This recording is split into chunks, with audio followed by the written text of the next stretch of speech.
scratching started 3 nights ago.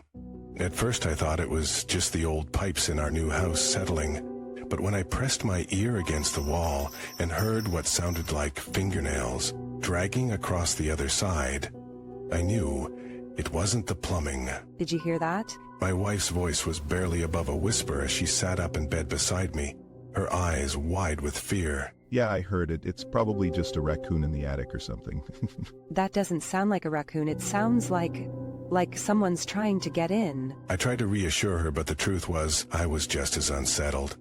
The scratching continued, methodical and persistent, like someone or something was trying to claw its way through the drywall. I'll check it out in the morning. Let's try to get some sleep. But sleep didn't come easily that night. The scratching would stop for a few minutes, giving us hope that whatever it was had gone away, only to start again just as we were drifting off. By morning, we were exhausted, but the scratching had finally stopped. Maybe it was just the wind making the house settle. Yeah, maybe. We both knew we were lying to ourselves. The next night, it happened again.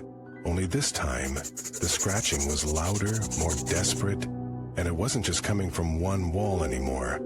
It seemed to be all around us, as if we were surrounded. We need to call someone. This isn't normal. Who would we even call? The ghost police? Don't joke about this. I'm serious. I can't live like this. I sighed, knowing she was right. The lack of sleep was making us both irritable, and the constant fear was taking its toll. Fine, I'll call someone tomorrow. The next day I called a local paranormal investigator I found online.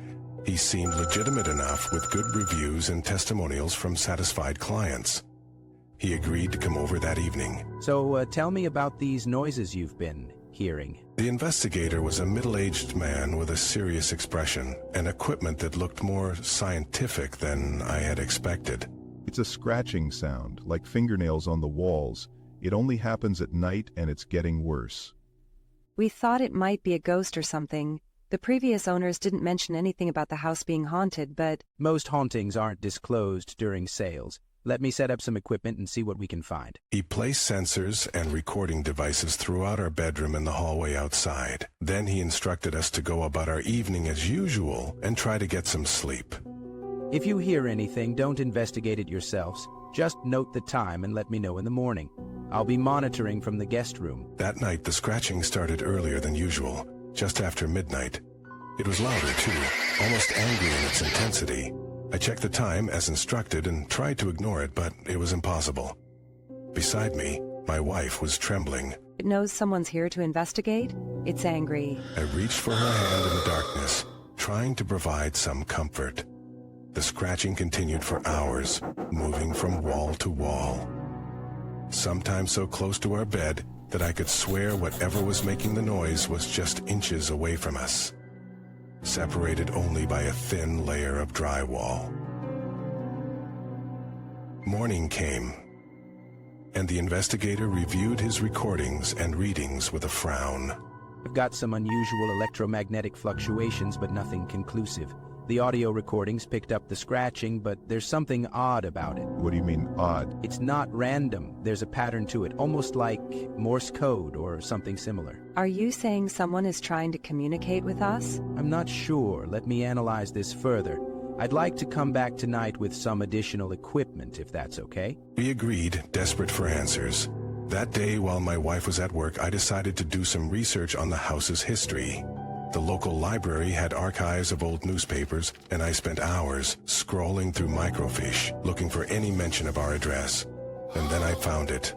A small article from 1978 about a family that had gone missing. Our house had been built on the same plot where their home once stood before it burned down. The article mentioned that the family, a couple and their young son, had disappeared without a trace just days before the fire. Authorities suspected foul play but never found any bodies.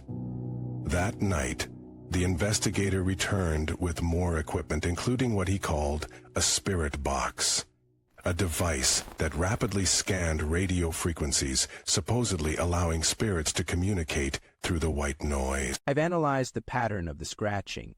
It does appear to be a form of communication, but it's not Morse code. It's something else. What is it trying to say? I'm not sure yet, but tonight, we might be able to find out. We sat in the darkness of our bedroom, the spirit box emitting a harsh static sound. The scratching started right on schedule, moving around the room as it had before. I'm going to ask some questions. If there's a spirit here, please try to communicate through this device or by changing the pattern of your scratching. The investigator cleared his throat. Is there someone here with us? The static continued for a moment, and then, chillingly, a fragmented voice came through. Did you hear that? It sounded like it said help. Oh my God. Are you trapped here? Do you need help? More static, and then another broken response that sounded like under or underneath. Under what, the house? The scratching suddenly intensified, becoming frantic. The spirit box erupted with a burst of static before going silent. Something's happening. The energy in the room just spiked. And then, as suddenly as it had started, the scratching stopped. The silence that followed was almost more unnerving than the noise had been. Is it gone? I don't think so. I think it's waiting. We sat in silence for what felt like hours, but nothing happened. Eventually, the investigator packed up his equipment and promised to return the next day with his findings. After he left, my wife and I tried to sleep, but the silence was oppressive. We both kept expecting the scratching to start again at any moment. What did it mean by under? Under the house? I don't know, but I found something today at the library. This house was built on the site of another house that burned down in the 70s. A family went missing just before the fire. You think their ghosts are haunting us? Maybe, or maybe... I couldn't finish the thought. The implication was too disturbing. What if they hadn't just disappeared?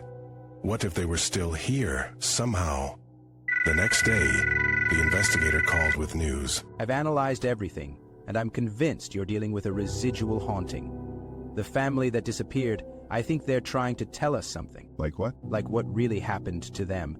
I think we need to look under the house. I felt a chill run down my spine. You mean in the crawl space? Yes, there might be evidence there that was never found. I agreed to meet him at the house that afternoon.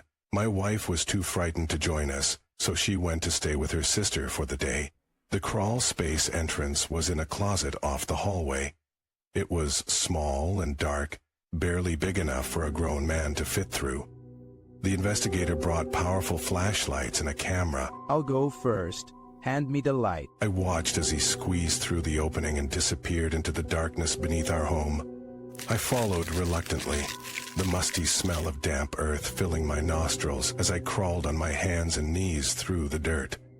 The foundation of the old house must still be down here somewhere. Look for anything unusual. We crawled through the cramped space, our flashlights casting eerie shadows on the stone foundation. And then, in the far corner, the investigator stopped. There's something here. The dirt looks disturbed. He began to dig with a small trowel he had brought, and I joined him, using my hands to scoop away the loose soil. It didn't take long before we hit something solid. It's concrete, but it's newer than the rest of the foundation. Someone poured this separately. We continued to clear away the dirt around the edges of what appeared to be a small concrete slab, about 4 feet by 6 feet. Could be an old cistern or something. Maybe, or maybe not. He took out a small hammer from his bag and began to tap along the edge of the concrete. When he reached one corner, the sound changed, becoming hollow. There's a space under here. With growing dread, we worked to chip away at the corner of the slab. It took nearly an hour, but finally we created a hole large enough to shine a flashlight through. Oh my God. I peered into the darkness, and what I saw made my blood run cold. Bones. Human bones scattered across a small, enclosed space beneath the concrete. We need to call the police. The investigator nodded, his face pale in the beam of the flashlight. We backed away from the hole and made our way out of the crawl space as quickly as we could.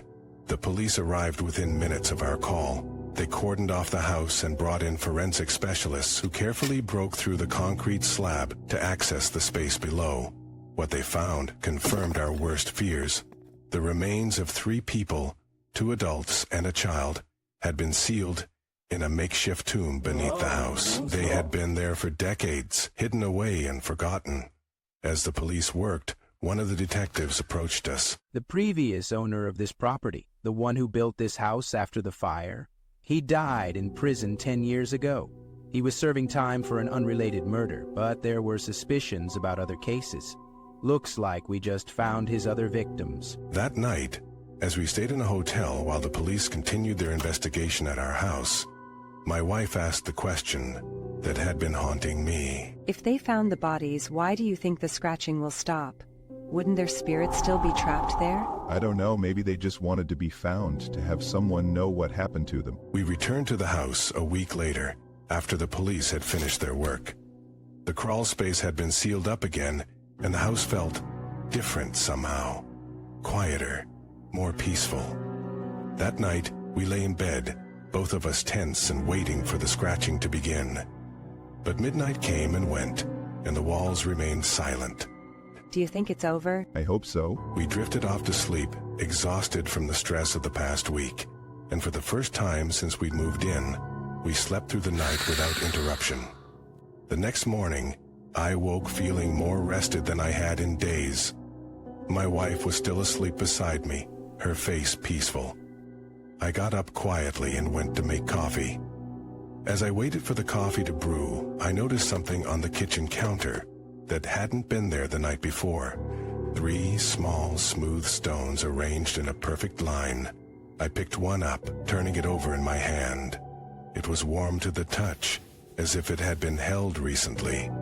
And I knew then that while the scratching had stopped, we weren't alone in the house. The family had been found, but they weren't gone. They were still here, watching, waiting. But they weren't trying to scare us anymore. They were thanking us. We thought it was a ghost, and we were right. But what we didn't understand until it was almost too late was that not all ghosts are trying to frighten us. Sometimes they're just trying to tell us their story, to make sure they're not forgotten, to find justice, even decades after their deaths. We still live in that house. Sometimes we find small stones arranged in different patterns. Sometimes we hear footsteps in the hallway at night, but we're not afraid anymore. We understand now. We're not alone, but we're safe. And so are they, finally.